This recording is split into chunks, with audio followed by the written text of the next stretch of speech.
Yes, ni Mo Sports Media. Kama ni mara ya kwanza basi ni kwamba subscribe, like, comment na share ili uzidi kupata updates za usajili pamoja na habari nyingine za kimichezo. Yes, kama mlivyosikia na kama mnakumbuka nilishawahi kumzungumzia kijana huyu hapa kwenye akaunti yangu mapema sana, na sasa utabiri umetimia baada ya Emmanuel Simon Mwanengo kutambulishwa rasmi ndani ya Yanga kubwa. Asubuhi ya leo kuhusiana na Yanga ni kuhusu fundi wa mpira kutoka Togo maarufu Cheki, ambaye sisi zinasema ameshafika makubaliano na kujiunga na klabu hiyo ya Young Africa.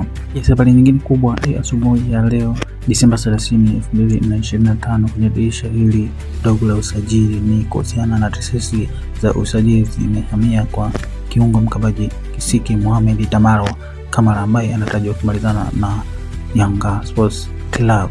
Mchongo mzima wa usajili huu nimeweka hapo chini kwenye video ndefu, kwa hiyo cha kufanya gusa link hapo chini na uone kila kitu mwanzo mpaka mwisho kuhusiana na uchambuzi na habari za usajili huu wa Damaro Kamara pamoja na maarufu Cheki kwenda klabu ya Yanga. Ili subscribe, comment na kushare ili usipitwe na habari nyingine za usajili na michezo kupitia Mo Sports Media.